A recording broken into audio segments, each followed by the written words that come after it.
नमस्कार. मी पुष्कर.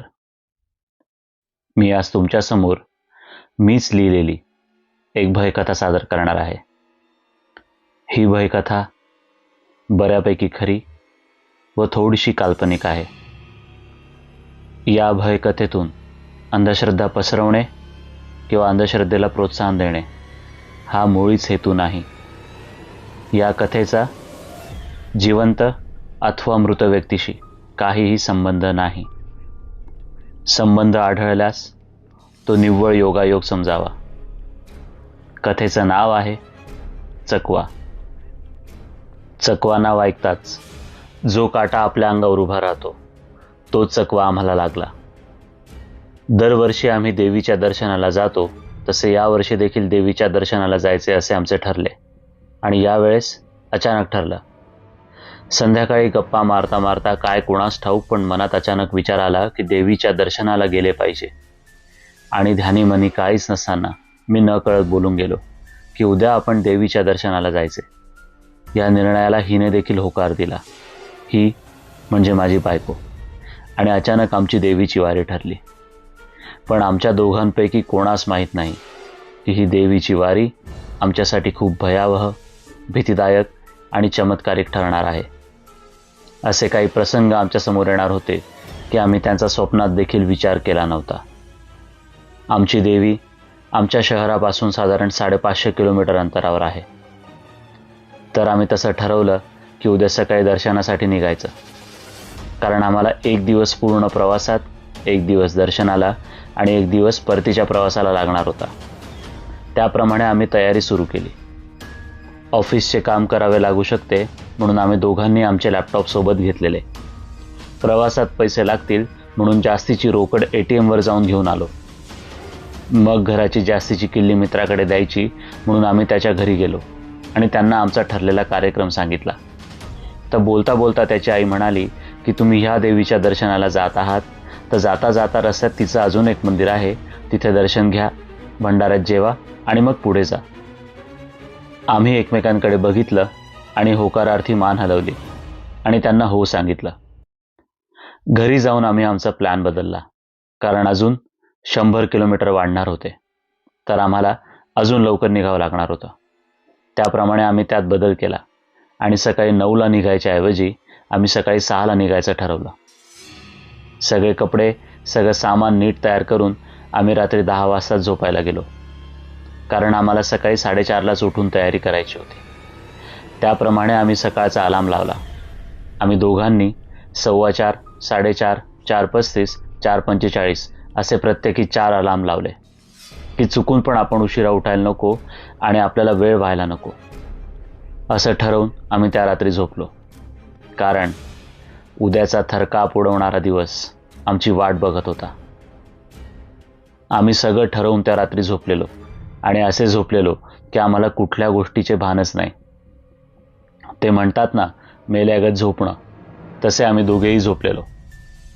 सकाळी लवकर उठण्यासाठी लावलेले प्रत्येकी 4 म्हणजे एकूण 8 अलार्म आमचे राक्षसासारखे वाजून गेलेले, तरी देखील आम्हाला जाग नाही.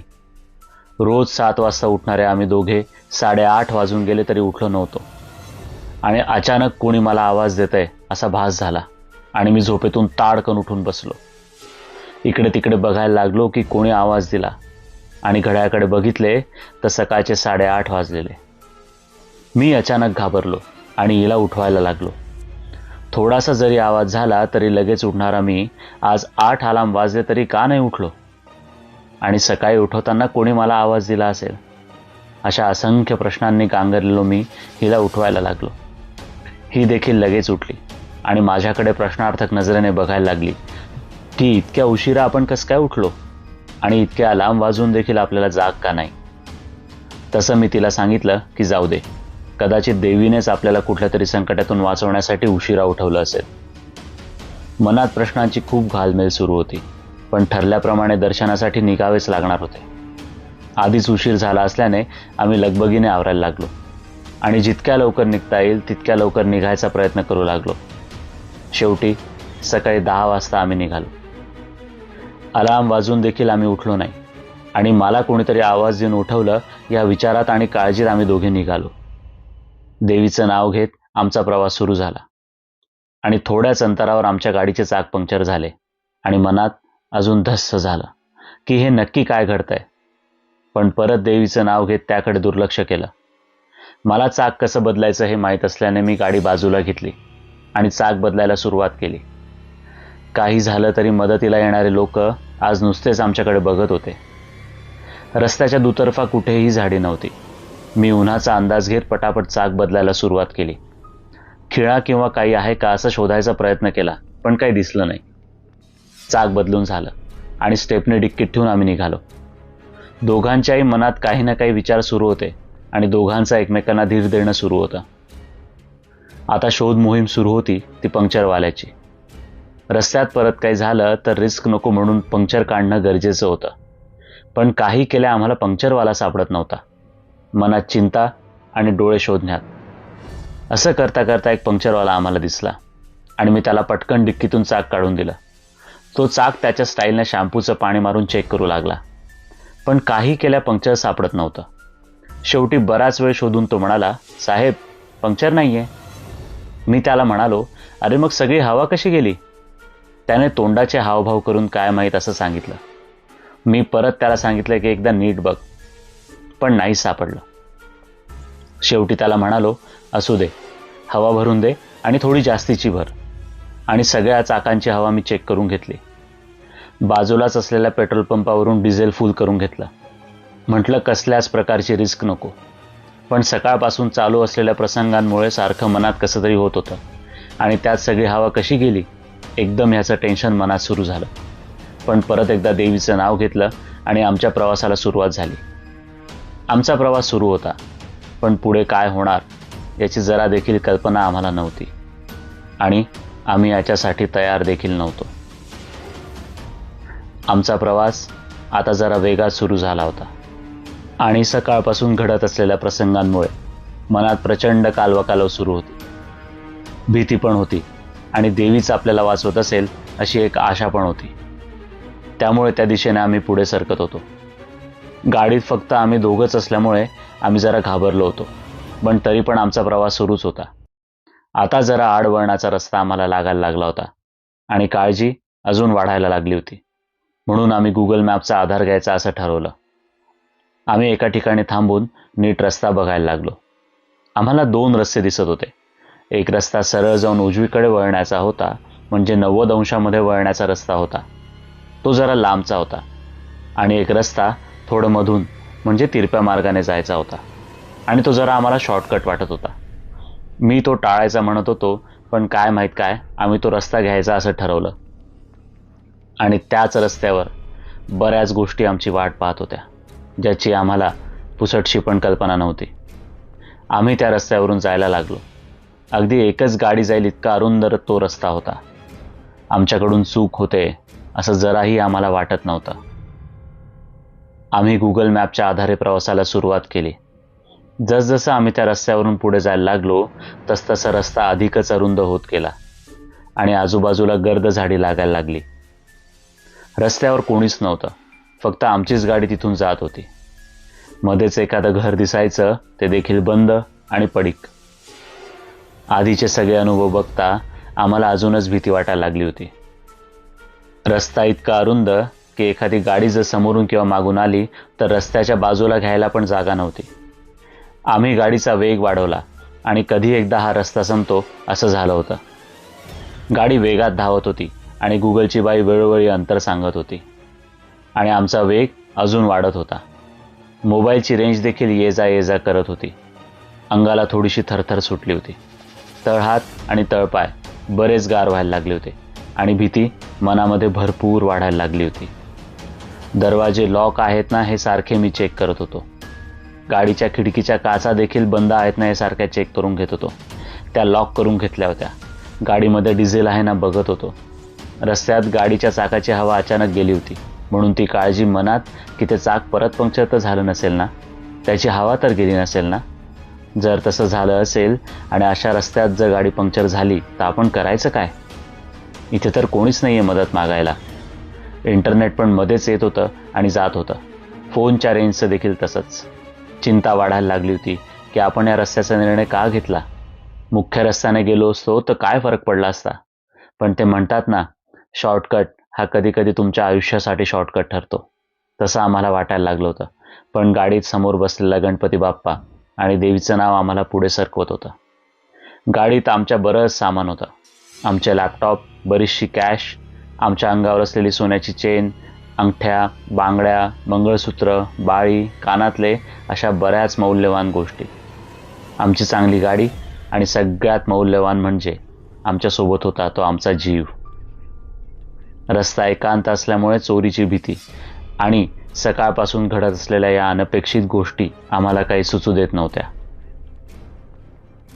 एकांत, गर्द झाडे असलेला आणि खूप अरुंद अशा रस्त्यावरून आम्ही जात होतो. आम्हाला एक कळून चुकलं होतं की हा रस्ता असा असल्यामुळे इथे कोणी येत नसेल. पण आम्हाला शंका यायला लागली की इतका एकांत कसा. एकही गाडी, हॉटेल, व्यक्ती कसा नाही या रस्त्यावर. अचानक समोर काही लोक दिसले. जीवात जीव आला.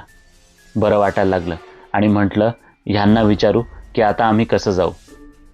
आम्ही रस्ता चुकलोय का असं विचारण्यासाठी आम्ही थांबलो आणि मी खिडकीची काच खाली करून त्यांना आवाज द्यायला लागलो, दादा, ओ दादा, ताई.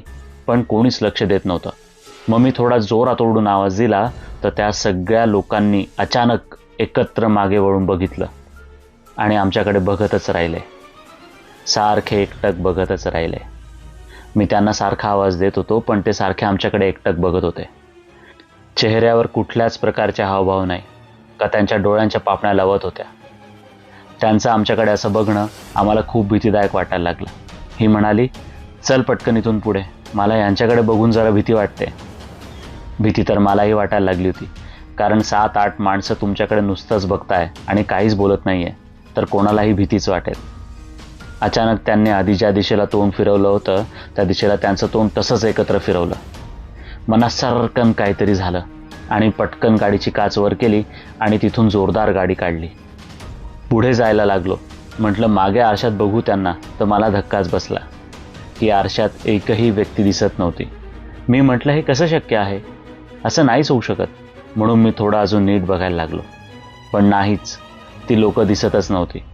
मग मला प्रचंड भीती मनात बसली आणि नकोच बघायला म्हणून मी आरसा टाळायला लागलो. ही गोष्ट मी हिला सांगितलीच नाही कारण ती आधीच बरीच घाबरलेली होती. गाडीचा वेग वाढवायला लागलो. कायम आवडणारे गाणे आज कर्कश वाटत होते. देवाचं नाव मनात सतत सुरू होतं आणि स्वतःला धीर देत पुढे जाणं सुरू होतं. त्या भीतीदायक अनुभवानंतर आम्ही पुढे जात राहिलो. इंटरनेटचा प्रॉब्लेम तर सुरूच होता आणि फोनचा देखील. फोन डिस्चार्ज होऊ नये म्हणून गाडीत सतत चार्ज करणं सुरू होतं. गुगल मॅप सेव्ह केलेला रस्ता दाखवत होता आणि आता ते सांगायला लागलं की 30 किलोमीटरचा रस्ता बाकी आहे. तसतसं आम्ही पटापट जायला लागलो. शेवटचे 10 मिनिट बाकी असताना सारखे पुढचे 10 मिनिट वाढत होते. मंदिर पुढे आहे असं सारखं गुगल मॅप सांगत होतं.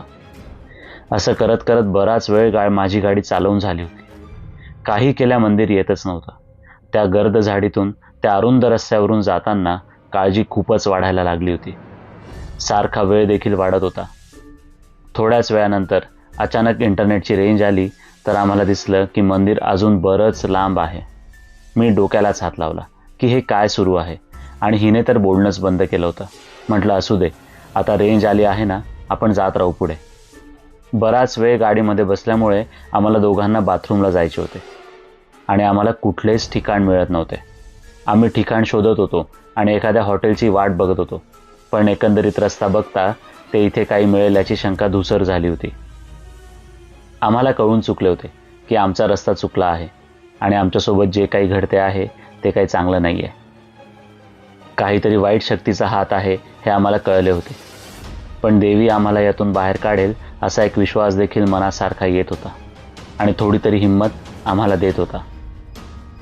आम्हाला बराच वेळ गाडीत बसून बसून आणि घडणाऱ्या भयानक गोष्टींमुळे प्रचंड भीती वाटायला लागली होती आणि आम्हाला बाथरूमला देखील जायचे होते. पण आम्हाला एकही ठिकाण मिळत नव्हतं. गुगल देखील रस्ता नीट सांगत नव्हतं. मी हिला म्हटलं, आपण आता थांबू रस्त्यात आणि पटकन बाहेर पडून झाडाझुडपांमध्ये जाऊन येऊया. पण मनात भीती इतकी भयंकर होती की गाडी थांबवायची इच्छाच होत नव्हती आणि रस्ता इतका अरुंद होता की गाडी थांबवणार तरी कुठे असा प्रश्न आम्हाला पडला होता. थोड्या वेळात आम्हाला समोर थोडी जागा दिसली आणि आम्ही डाव्या बाजूला गाडी घेऊन थांबलो. जे आम्ही थांबायला नको पाहिजे होतं, कारण काय होणार होतं हे आम्हालाही माहीत नव्हतं. पण अचानक एक बाई चालत आली आणि आमच्या बाजूला पाण्याचे हंडे घेऊन उभी राहिली आणि आमच्याकडे बघून गालात हसली. तिच्याकडे बघून असं वाटलं की ती सांगते, निश्चिंत राहा. आम्ही दोघे बाथरूमला गेलो. मी गाडी लॉक केली आणि दोघेही विरुद्ध दिशेला गेलो. थोड्याच वेळात अचानक लांबून एका गाडीचा लाईट दिसू लागला आणि मी पटकन आमच्या गाडीच्या दिशेने जाऊ लागलो. ती गाडी क्रुझर गाडी होती. ती गाडी जवळजवळ 17 ते 18 लोकांनी भरलेली होती आणि ती गाडी आमच्या दिशेने येत होती. गाडीजवळ उभी असलेली बाई कुठे गायब झाली काहीच कळलं नाही. मला आता त्या गाडीतल्या लोकांचे चेहरे दिसायला लागले होते. ते तितकेच गंभीर आणि एकटक आमच्याकडे बघत होते. त्यात अतिशय भीतीदायक बाब म्हणजे त्यात ते लोक देखील होते जे आम्हाला आधी रस्त्यात भेटले होते आणि अचानक ते सगळे लोक आमच्याकडे बघून हसायला लागले होते. मघाशी एक शब्द पण न बोलणारे आता अचानक आमच्याकडे बघून हसायला का लागले? त्यामुळे मला खूपच भीती वाटायला लागली. मी गाडीच्या दिशेने पळायला लागलो आणि मी हिला जोरात आवाज दिले. तिला पटकन त्या बाजूने गाडीत बसायला सांगितलं. ही देखील तिथून धावत आली आणि घाईघाई करत गाडीत बसायला लागली. मी तिला सांगितलं की त्या बाजूचा दरवाजा लॉक करून घे. इतकं सगळं होत असतानाच अचानक एक व्यक्ती त्या चालत्या गाडीतून उतरला आणि आमच्या दिशेने पळत यायला लागला. मी देखील गाडीच्या दिशेने पळत होतो. मी गाडीत बसून दरवाजा बंद करणार तितक्यात चालत्या गाडीतून उतरलेल्या माणसाने दरवाजा धरला आणि बंद काही करू दिला नाही. मी दरवाजा जोरात ओढतोय पण तो दरवाजा बंद नव्हता करू देत. पूर्ण ताकदीने त्याने तो दरवाजा धरला होता आणि मी पण पूर्ण ताकद लावून दरवाजा ओढत होतो. पण त्याच्यासमोर माझी ताकद म्हणजे काहीच नाही आणि तो गाडी आणि दरवाजाच्या मध्ये येऊन उभा राहिला, अगदी माझ्या शेजारी. मला दारच बंद करता येत नव्हतं. हिने ओरडून विचारलं की काय पाहिजे तुम्हाला? तर काहीच उत्तर नाही. ती व्यक्ती फक्त एकटक आमच्याकडे बघत होती. त्याला काय पाहिजे होतं हे आम्हाला काहीच कळत नव्हतं. आम्हाला लुटायचं होतं की काय काहीच कळत नव्हतं. आमच्या गाडीत सगळंच किमती सामान होतं. ही म्हणाली त्याला थोडे पैसे देऊन टाक आणि जाऊ दे त्याला. मी तसं करायला गेलो. त्याला पैसे दिले तर त्याने त्या नोटेची अगदी बारीक घडी करून त्याच्या दातात पकडली आणि तिला समोरच्या दातांनी आमच्याकडे बघत विचित्र चावायला लागला. अगदी कर्कश आवाज तो काढत होता. तो हे काय करतो हे कळण्याच्या आत माझं समोरच्या काचेतून बाहेर लक्ष गेलं. तर कळलं की सगळे लोक हळूहळू गाडीतून खाली उतरत आहेत. हे बघून आम्हाला प्रचंड खूप जास्त भीती वाटायला लागली. मी त्याला ढकलायला लागलो. गाडी चालू करता येत नव्हती कारण गाडीची किल्ली खिशात होती आणि मी जीन्स घातल्यामुळे ती घट्ट असल्यामुळे पटकन किल्ली बाहेर ओढली जात नव्हती. हे सगळं सेकंदाला घडत होतं. मी म्हटलं गाडी चालू करून जसं पळता येईल तसं पळू, पण तेही शक्य नाही. आणि काय आश्चर्य, काय चमत्कार! ज्या अरुंद रस्त्यावर आणि ते गर्द झाडीत आमची कार कशी बशी चालत होती त्या रस्त्यावर भला मोठा ट्रक आमच्या बाजूला येऊन उभा राहिला. त्या लोकांच्या गाडीच्या दिशेने जोरजोरात हॉर्न वाजवू लागला. त्यामुळे जे लोक त्या गाडीतून उतरत होते त्यांनी उतरायचं थांबवलं आणि ते सगळे घाबरून आत बसायला लागले. पण दारात उभा असणाऱ्याला त्याचा काहीही फरक पडत नव्हता. पण त्यांना त्यांची गाडी बाजूला सरकवायलाच लागणार होती कारण त्याशिवाय ट्रक पुढे जाऊ शकला नसता. तो ट्रक सतत जोरात कर्कश हॉर्न वाजवत होता.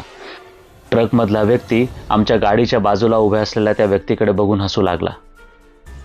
आता त्या व्यक्तीच्या हे लक्षात आलं की आपले साथीदार इथे येऊ शकत नाहीये आणि हा ट्रक काही साधा नाहीये. तो अचानक त्यांच्या दिशेने पळू लागला आणि गाडीत बसला आणि मग ती गाडी निघाली. ट्रकचा हॉर्न जोरदार सुरूच होता. मग तो ट्रक निघाला आणि त्या गाडीला त्यांच्या समोर घेऊनच निघाला. ट्रक त्या गाडी मागेच होता. आम्ही पटकन गाडी लॉक केली आणि मी लगेच गाडी सुरू केली. तो ट्रक त्या गाडीला घेऊन निघाला होता. असं वाटलं आईनेच म्हणजे देवीनेच तो ट्रक पाठवला होता आम्हाला वाचवण्यासाठी.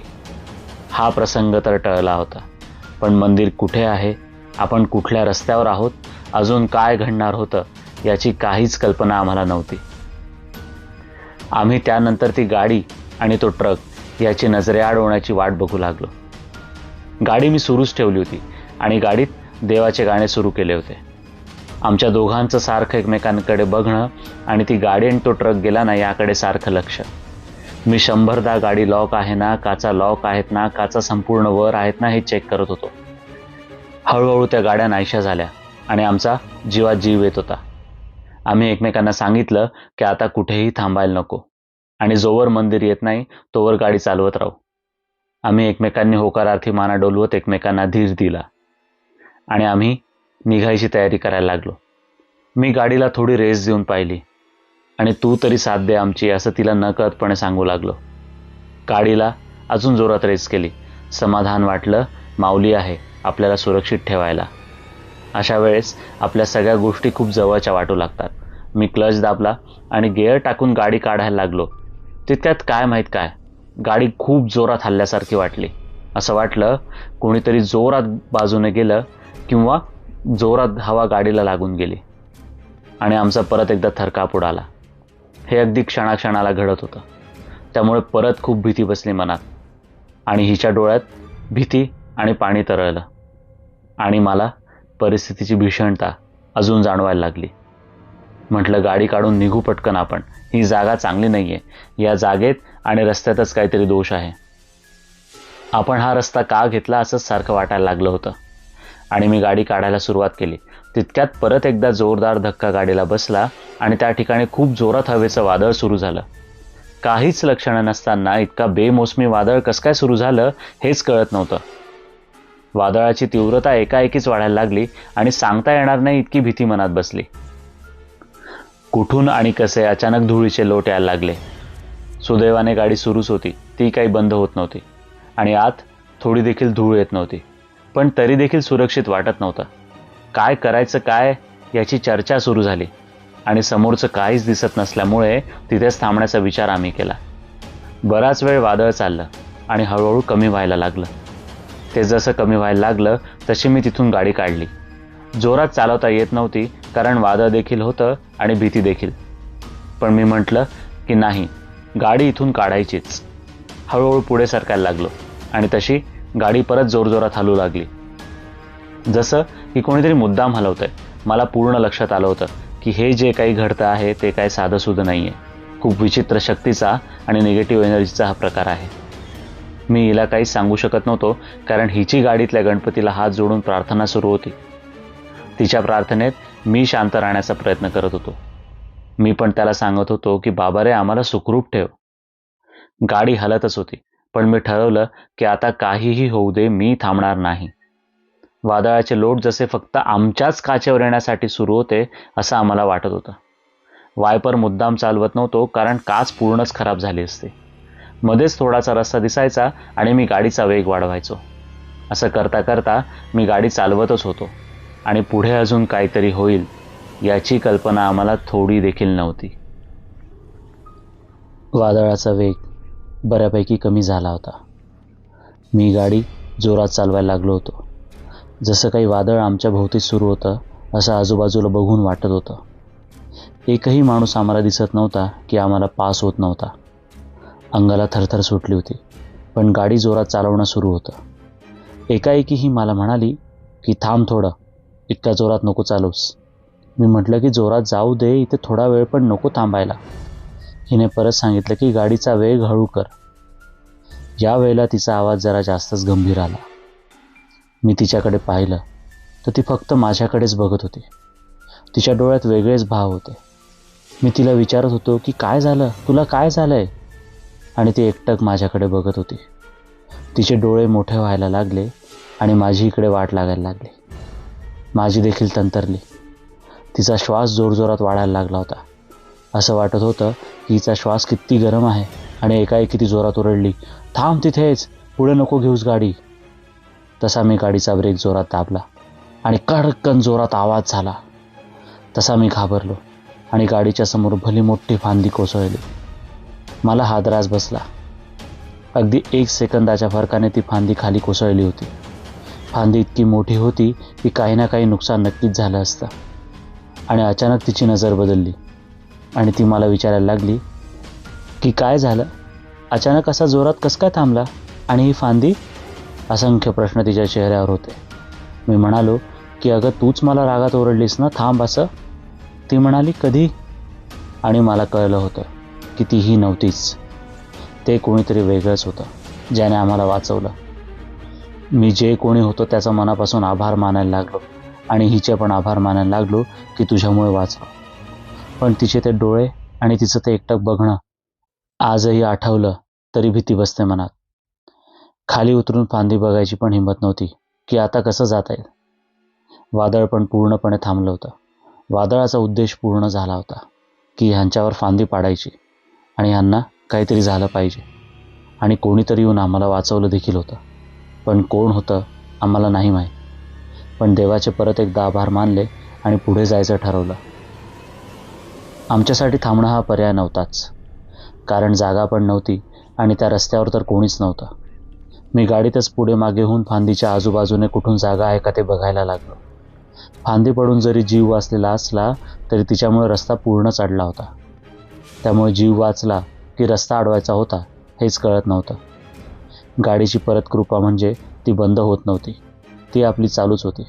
मी म्हटलं थोडं उतरून बघावंच लागेल की रस्ता कुठून आहे, नाहीतर आपण इथेच अडकून राहू आणि मागून अजून कुठलं तरी संकट आपल्या दिशेने येत असेल. म्हणून मी गाडीतून उतरायचा निर्णय घेतला. प्रचंड घाम आला होता आणि थरथर सुटली होती. असं वाटत होतं की ही गाडी म्हणजे आपलं कवच आहे आणि या कवचातून कसं काय बाहेर पडायचं. मला काहीच कळत नव्हतं आणि हिची पुटपुट सुरू होती. मी हिला आवाज दिला, ऐक ना, मला उतरावं लागेल, रस्ता बघावा लागेल, नाहीतर आपण अडकून राहू. हिचं लक्षच नव्हतं.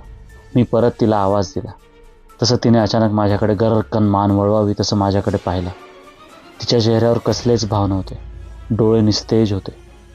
डोळे अचानक परत मोठे व्हायला लागले आणि मला कळलं की हे काही चांगलं घडत नाही आहे. तिने माझ्याकडे रागात पाहिलं आणि मला म्हणाली, उतरायचं नाही. मी म्हणालो की उतरलो नाही तर कसं चालेल, पुढं कसं जायचं. मी उतरायची तयारी करायला लागलो तसं ती जोरात ओरडली, एकदा सांगितलेलं कळत नाही का, उतरायचं नाही, उतरलास तर बघ. मी म्हटलं ही माझी बायको नाही आहे. आमच्यात असं संभाषण कधीच झालेलं नाही आहे. ही अशी वागू शकत नाही. मी घाबरत हिला म्हटलं की ठीक आहे, मग तूच मार्ग दाखव. पण तिची मोठी नजर काही माझ्याकडून काही हटायला तयार नव्हती. मी म्हणालो, काय बघतेस रागात, काय केलंय मी. ती म्हणाली, तुझ्याकडे नाही रे, तुझ्या बाजूला जो रस्त्यावर उभा आहे ना, जो तुझी रस्त्यावर उतरण्याची वाट बघतोय त्याच्याकडे बघते. मला प्रचंड भीती वाटली. माझी बाहेर पाहण्याची हिंमतच होत नव्हती. मी मनात विचार केला की कोण उभा आहे बाहेर आणि का. ती एकदम ओरडली, जा आता परत. मी यांना काय बाहेर येऊ देणार नाही आता आणि तुझ्या तावडीत तर सापडूच देणार नाही आहे. एकदा झालं, आता परत नाही होऊ देणार. आणि हिने माझा हात घट्ट पकडला आणि म्हणाली, घाबरू नकोस, मी आहे इथेच, बघतेच हा आणि याचे साथीदार काय करतात ते. मी मनात म्हटलं, साथीदार म्हणजे तेच लोक आहेत का. आणि हिंमत करून मी हळूहळू मान फिरवत बाहेर बघितलं तर आधी रस्त्यात उभे असणारे ते लोक आणि ती क्रुझर भरून आलेले लोक तिथे आमची वाट बघत होते. मला लक्षात आलं की ही फांदी यांनीच पाडलेली आहे आणि यांनाच आपल्याला पुढे जाऊ द्यायचं नाही आहे. आणि मग खूप मोठं संकट आमच्यावर कोसळलं होतं. ते लोक तसेच बाहेर उभे होते आणि ही तितक्याच रागाने बाहेर पाहत होती. मला कळेच ना की आता काय करायचं, यातून मार्ग काय. आणि हिने मला सांगितलं की गाडी मागे घे. मी सांगत नाही तोवर मागे घे. मी काहीच बोललो नाही आणि गाडी सरळ मागे घ्यायला लागलो. गाडीला कॅमेरा असल्याने आणि स्क्रीन असल्याने मला गाडी मागे घेणं सोपं झालं होतं. मागचं बघतच होतो. ही रागाने बाहेरच त्यांच्याकडे बघत होती आणि एकाएक ही त्यांच्याकडे बघून हसायला लागली. मला कळेच ना की हे काय चालू आहे. पण मी गाडी तशीच मागे घेत राहिलो. मागे स्क्रीनमध्ये एक बाई दिसायला लागली होती. तर ती तीच बाई होती जी आमच्याकडे बघून फक्त गालातल्या गालात हसली होती. मला लक्षात आलं की ही बाई परत आपल्याला वाचवायला आली आहे. त्या बाईकडे पाहून ही गालात हसली आणि काय करू गं बाई असं विचारलं. तर ती बाई म्हणाली, कशाला काय करतेस, ते सगळे लोक ह्याच रस्त्यावर हरवलेले आहेत आणि इथेच मेलेले आहेत, त्यामुळे ते इथेच थांबतील. ते कुठे जायचे नाहीत आणि कोणाला जाऊ पण द्यायचे नाहीत. मला खूपच घाबरायला झालं. पण ती बाई म्हणाली, पण मी आहे ना, कशाला काळजी करतेस, असं म्हणून दोघीही एकमेकींकडे बघून हसायला लागल्या. ती बाहेरची बाई म्हणाली, अरे माझी गाडी कुठे गेली. आणि काय चमत्कार, तो ट्रक जो मागे आला होता तो परत एकदा शेतातून वर आला आणि त्याचा हॉर्न जोरजोरात वाजवायला परत त्याने सुरुवात केली. मला सगळं लक्षात आलं की मागे आम्हाला वाचवायला याच बाईने तो ट्रक पाठवला असेल. ती बाई हिला म्हणाली की आता ट्रक जसा जाईल तसं त्याच्याच मागून जायचं, रस्ता थोडा पण चुकू द्यायचा नाही. ते लोक रस्ता अडवतील पण थांबायचं नाही, पुढे सरकत राहा, ट्रक सगळं बघून घेईल, तो ती फांदी पण धक्का देऊन सरकवेल.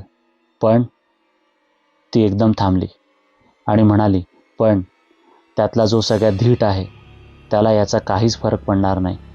तो तुम्हाला अडवायचा पूर्ण प्रयत्न करेन, तितकी काळजी घ्या. आणि ही त्या बाईला म्हणाली, मी ते सगळं बघते आणि काहीही झालं तरी याला काही आता खाली उतरू देत नाही.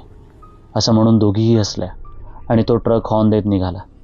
तसंही म्हणाली, या गाडीच्या मागे चालू दे. तसा मी त्याच्या मागे गाडी चालवायला लागलो आणि जसजसं पुढे जायला लागलो, तोच माणूस ज्याने मला दरवाजा लावू दिला नव्हता आणि दातात नोट पकडली होती, तोच माणूस गाडीच्या बाजूने धावू लागला.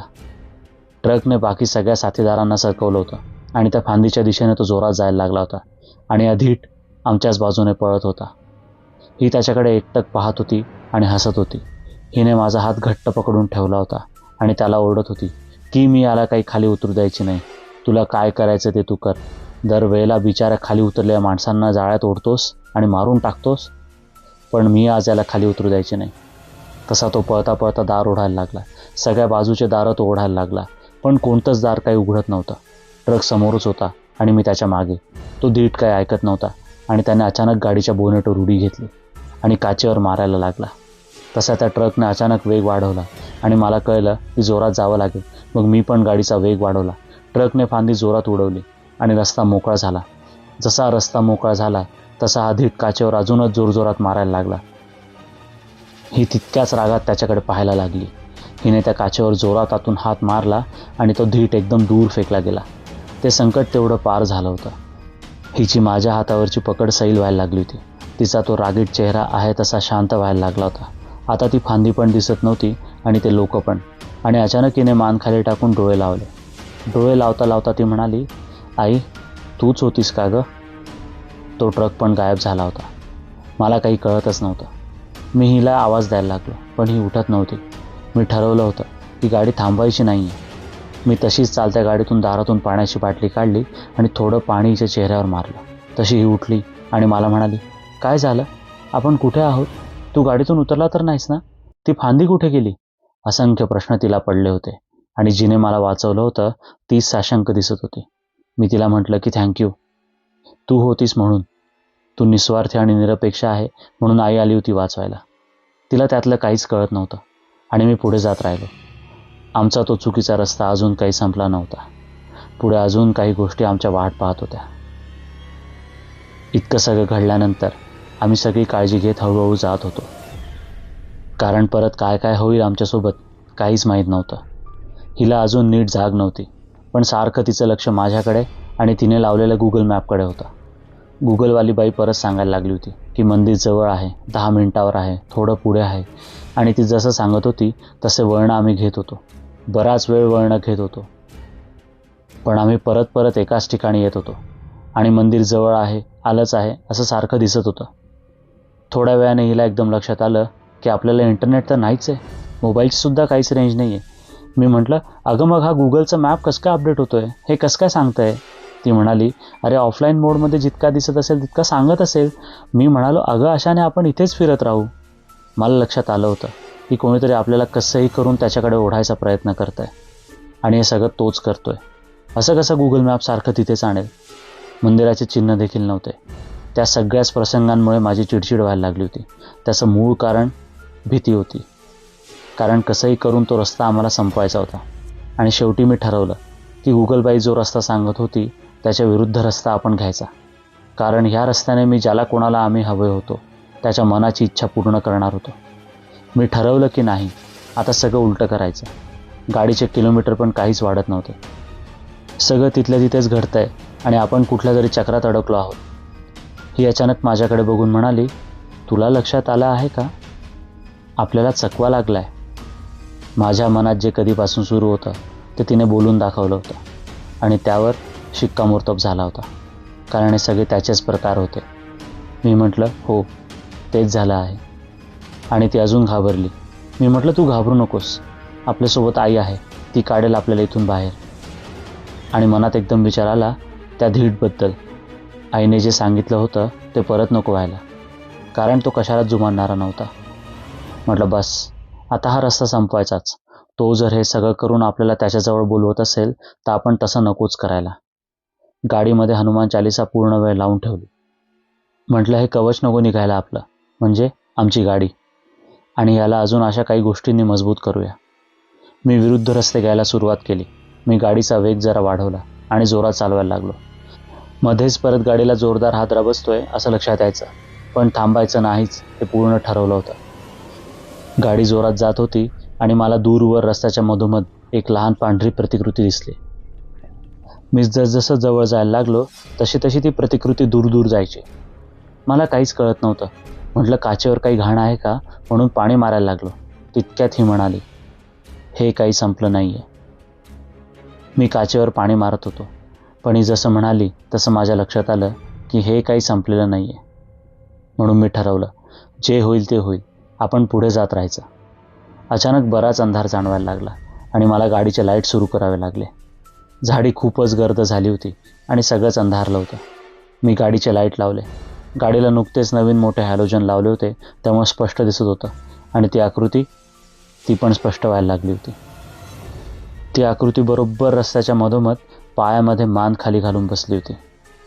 मी जवळजवळ जायला लागलो. लाईट कमी जास्त करायला लागलो. म्हटलं, जे कोणी असेल त्याला कळेल गाडी येते आणि ते सरकेल. मी बराच जवळ पोहोचलो होतो. आता मला सगळं स्पष्ट दिसायला लागलं होतं. मी जोरात हॉर्न दिला आणि त्या आकृतीने पायातून मान बाहेर काढली. ती आकृती म्हणजे शाळेतला मुलगा होता, ज्याने शाळेचा गणवेश घातला होता. तो आता माझ्याकडे बघत होता आणि मला दिसलं की तो रडत देखील होता. मला काहीच कळत नव्हतं की काय सुरू आहे. हा असा मधोमध बसून का रडतोय? मला सहानुभूती पण वाटायला लागली आणि भीती देखील. मी लाईट कमी जास्त केले, पण त्याच्यावर काहीच फरक पडत नव्हता. माझ्या मनात आलं की उतरून बघावं का, की कोण आहे हा? पण परत हिला कसली तरी जाणीव व्हायला लागली होती आणि ही त्या आकृतीकडे एकटक बघायला लागली होती. मला लक्षात आलं की काहीतरी खतरनाक आहे हे. मी तिला हात लावला आणि अचानक लक्षात आलं की हिचं अंग एकदम थंड आहे, पण श्वास जोरात सुरू होते. माझ्या मनात काय सुरू होतं हे तिच्या लक्षात आलं आणि ही एकदम मला म्हणाली, उतरायचं नाही, गाडी पुढे घे. मी म्हटलं, अगं तो मुलगा. ही म्हणाली, सांगते तेवढं ऐक आणि गाडी पुढे घे. तो मुलगा खुणेने मला सांगत होता की मला आत घ्या, विनवण्या करत होता. ही म्हणाली, नाही. ही जसं नाही म्हणाली तसं त्या मुलाच्या चेहऱ्यावरचे हावभाव बदलले. मी काहीच विचार न करता गाडी पुढे घ्यायला लागलो होतो, कारण अशा वेळेस ही कोण होते हे मला चांगलंच कळलं होतं. मी जसजसं गाडी पुढे घ्यायला लागलो तसतसा तो मुलगा पुढे पुढे सरकत होता. आता तर पूर्णच कळलं होतं की हे काम कोणाचं आहे. मी गाडीचा वेग वाढवला आणि तसतसा मुलगा जोरात सरकायला लागला. मग मी मात्र गाडी जोरात पळवायला लागलो. तसा तो मुलगा गाडीसोबत पळायला लागला. म्हटलं, नाही म्हणजे नाही थांबायचं. बराच वेळ तो मुलगा गाडीवर मारत होता आणि सोबत पळत होता. आणि काही वेळाने अचानक उजाडून आला आणि तो मुलगा अचानक गायब झाला होता. ही म्हणाली, हे संकट टळलंय आता, थांबू नकोस. पुढे पुढे जात होतो. अचानक सोनेरी किरण दिसावे तशी थोड्या अंतरावर दिसली आणि गायब झाली. मी त्या दिशेने आता पुढे जायला लागलो होतो. म्हटलं, हेच आता आपल्याला दिशा दाखवतंय. मी गाडी जरा जास्तच जोरात चालवायला लागलो होतो. रस्ता संपवायचा होता, कारण मी बऱ्याच ठिकाणी वाचलं होतं की जर चकव्यात तुम्ही अडकलात की तुमची सुटका नाही, अगदी मेलात तरी नाही. अंगाला प्रचंड थरथर सुटली होती. सगळं अंग गार पडलं होतं. अचानक थोड्या अंतरावर एक घर दिसलं आणि काही लोक. ते सगळे लोक बाहेर बसले होते, पण रस्त्याकडे पाठ करून. 4-5 पुरुष होते, 3-4 बायका आणि 2 लहान पोरं. आणि त्यातलं एक लहान पोरगं सेम त्या रस्त्यावरच्या पोरासारखं दिसत होतं. आणि तो माझ्याकडे बघून हसला. मी म्हटलं, नाही, असं नसावं, काहीतरी भास आहे हा. त्या तिथे मी गाडी हळू केली. म्हटलं, यांना विचारूया, पण हिंमत होईना. अचानक त्यांनी माझ्याकडे न बघता एकाच दिशेला हात दाखवला, जसं की तिकडे जात राहा. ही एकदम म्हणाली, याच्या विरुद्ध दिशेला चल. आमचं दोघांचं एकमत झालं. तिकडे 2 रस्ते दिसत होते, एक उजवीकडे आणि एक डावीकडे. ते डाव्या बाजूचा रस्ता दाखवत होते. आम्ही लगेच निघालो. मी थोडं घाबरतच आरशात बघितलं तर ती लोकं तशीच बसलेली होती. फक्त त्यांच्या माना जरा जास्तच खाली झुकलेल्या होत्या आणि घर अधिकच पडकं दिसायला लागलं होतं. मी वेग वाढवला. गाडी उजवीकडे घ्यायला लागलो, पण गाडी डाव्या बाजूलाच ओढली जात होती. ही म्हणाली, घाबरू नकोस, ताकद लाव आणि वळव गाडी उजवीकडे. तसा मी जोर लावला आणि गाडी वळवली उजवीकडे. तशी मला परत सोनेरी किरणं दिसली आणि मी परत त्या दिशेने जायला लागलो होतो. समोर रस्त्याच्या कडेला 7-8 बायका बसल्या होत्या. मी पुढे पुढे जात होतो आणि अचानक त्या बायका सगळ्या उठल्या आणि रस्ता अडवायला पुढे पुढे यायला लागल्या. गाडी वेगात होती आणि त्या अचानक मध्ये आल्या. मला काहीच कळलं नाही. मी झपकन स्टेअरिंग वळवलं. गाडी सरळ बाजूच्या शेतात उतरली. बरीच खाली उतरली गाडी, पण सुदैवाने गाडी सुरूच होती. पण धुराच्या लोटांमुळे मला काहीच दिसत नव्हतं. त्या बायका तशाच उभ्या होत्या, जसं त्यांना कोणीतरी पकडून ठेवलंय. मी गाडी थोडी रिव्हर्स घेतली, जागा शोधायला लागलो. कडकड आवाज यायला लागले होते, जसं काही सगळंच गाडी खाली तुटत होतं आणि गाडीला घासलं जात होतं. म्हटलं जे होईल ते होईल, पण गाडी काढीत ना. तसं मी प्रयत्न करायला लागलो. गाडी पळवायला लागलो. गाडीचे वायपर सुरू झाले होते आपोआप. इंडिकेटर सुरू झाले होते आपोआप, जसं काही आघात झाल्यावर होतं तसं. पण गाडी जोरात पळवतच होतो मी. अचानक एक जागा दिसली. मी तिथून गाडी वर काढली आणि त्या सोनेरी किरणांच्या दिशेने पळवायला लागलो.